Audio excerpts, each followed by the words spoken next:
All right, guys. So Argentina right now is on fire. It is erupting. It's on fire. We have violent protests, and actually it's violent police cracking down on mostly peaceful protesters.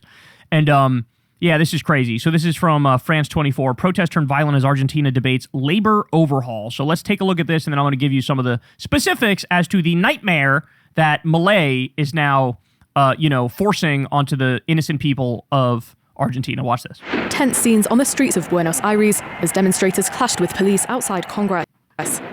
Thousands of protesters, including unions, gathered in the Argentinian capital as lawmakers debated a labor reform bill, one that unions argue would curtail their rights. We came to protest for the obvious, which are the labor rights that the government of Javier Milei wants to take away from us. Unfortunately, with the complicity of the governors in this House of Lords, they are negotiating the largest surrender in the last 70, 80 years of Argentina. According to authorities, 2 people were arrested for attacking police officers. Clashes broke out when crowds moved towards the building, where police had set up a security perimeter. Demonstrators launched objects at officers, and police fired tear gas and water cannons in return. A project of Libertarian President Javier Milei, the reform seeks the deregulation of the labour market. The bill would make it easier to hire and fire workers, cut severance pay, curb the right to strike, and limit holiday rights. Senators from the ruling party have defended the legislation. Today we are voting on a very important law, a transcendent law that since the beginning of democracy has been attempted to be passed, which is to adapt labour regulations, balance a system that is unbalanced. Nearly 40% of workers in the country lack formal employment contracts. Milei is hoping that lawmakers will adopt the bill next month. I mean, it's not an exaggeration to say this is basically a corporate slavery bill. They want you to be a corporate slave. They want you to be basically a peasant, a corporate slave peasant who has no rights whatsoever. You're totally at the whim of your corporate overlords, the CEO class. This is dark. This is dark. So the specifics of this are wild. Right off the jump here, this bill would allow the standard workday. It goes from 8 hours all the way up to 12 hours. 12 hours. So they're saying right off the bat, they're like, oh, how about you work 4 extra hours every day? How about that? That alone should get people in the street. That alone should have people saying, excuse you? What are you saying? That is insane. Another thing is, it goes after the severance pay. Okay, it makes it so, less severance pay. That's a huge, huge problem. It also makes it so that it limits when workers could ever bring litigation against the companies, which also is an attempt to make you an indentured servant or a slave. I mean, that's what it is. They're trying to get you as close to having no rights as humanly possible. This also permits more company-level collective bargaining, overriding or limiting broader union agreements. So that's what they're trying to do, is say, look, whatever union protections there already are, we're sort of wiping those out and wiping that slate clean, and then we'll give you a different way of doing collective bargaining. It's really just an attempt to undercut whatever union power already exists, okay? It alters the vacation system, so it makes it so that they axe a bunch of overtime pay, sick leave, again, it's just every horrible thing you can imagine that, an employer might want to do to an employee. That's what this is. How about this one? It allows salaries to be paid in foreign currency, but it also allows in-kind payments, so like food or lodging. So, again, that's why I said it's not a stretch to say this allows slavery. You can have a scenario where this is ripe for abuse, where it's like, oh, yeah, you come work for us, and I'll give you food and I'll give you a roof over your head, but that's it. How is that any different from slavery? How is it? Yes, the slave master would provide the slave with some food and with a roof over their head. They would provide the slave with that. But what is that dynamic actually like? That dynamic is slavery. There's a slave master and there's a slave. They're doing all the work, and you provided a roof and some food. This is what Javier Milei is allowing. This is what he's greenlighting. I'm almost at a loss for words here. I'm at a loss for words.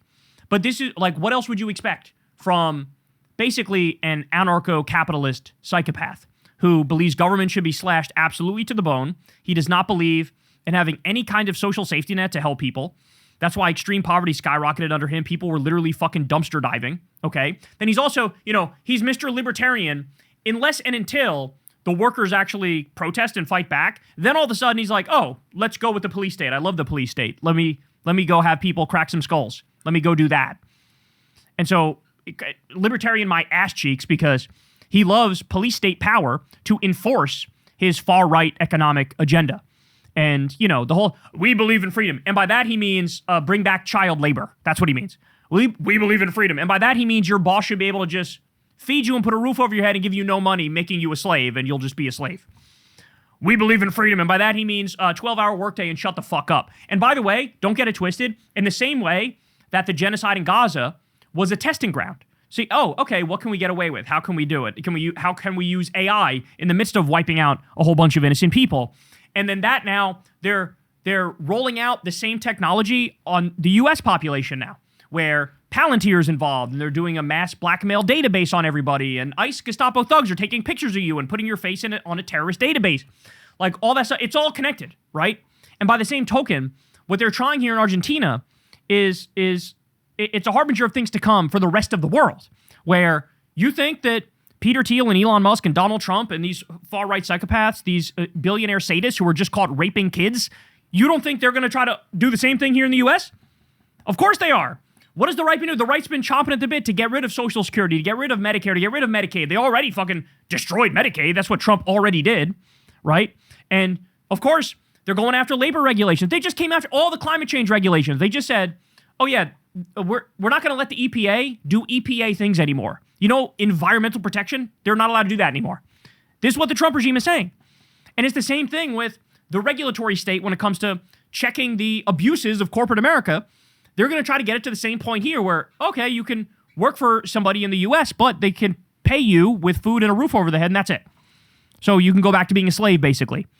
This is where we're at, guys. This is where we're at. It's all connected. Nothing that happens in Gaza stays in Gaza. Nothing that happens in Argentina stays in Argentina.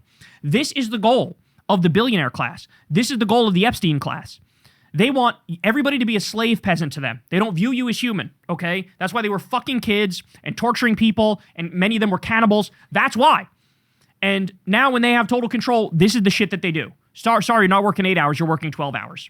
Sorry, you're going to accept payment with a roof over your head. Sorry, we're the boss, we make the decisions, we're not going to abide by the previous union agreements. This is what they want.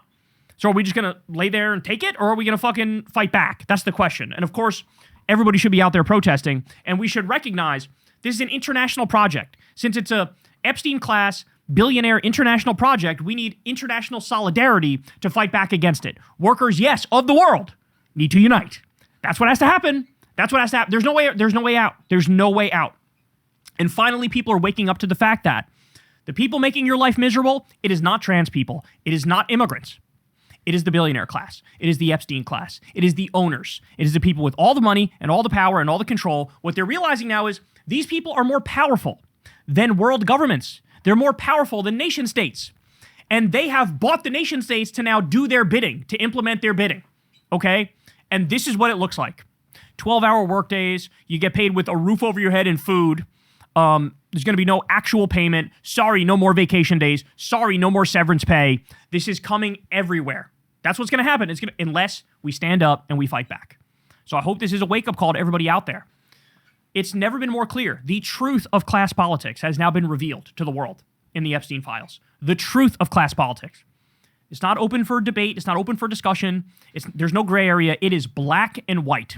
And this is what they want to do. And finally, what I want to show you is the following. Child mortality rises in Argentina for the first time in 20 years amid the dismantling of the public health system. The Milei miracle, infant mortality rate, rises in Argentina. In the same way that here in the U.S., we're getting a decrease in the average lifespan. Now they're having an increase in child mortality, because this is what happens when you unleash anarcho-capitalist libertarian ideology, which fundamentally is just let the billionaire class do whatever they want. We're now having the same thing happen here, and we're having similar results, right? When you have Elon Musk cut pediatric cancer research and Meals on Wheels and destroy the social safety net, you're having a similar impact here. And I regret it's only going to get worse unless and until we get together and fight back. All right, guys, that's the show. I love you all very much, man. Thank you, as always, for listening. You can subscribe to the channel and click that bell icon below me. You can also support the show on Patreon. Remember, this is real independent media. Never talked to an advertiser, never done an ad read. You guys keep us independent. Thank you for everybody who supports on Patreon. Thank you for everybody who tips on YouTube. You can also support Crystal, Kyle, and Friends on Substack. That link is below. And go subscribe to Corin's World. All right, guys. I love y'all, man, and I'll see you back here tomorrow. Have a great one. Peace. Hey, y'all. Do me a favor and like and subscribe. It helps out big time in the algorithm. Click the bell as well for notifications when videos drop. And watch that video on screen right now. You know you want to.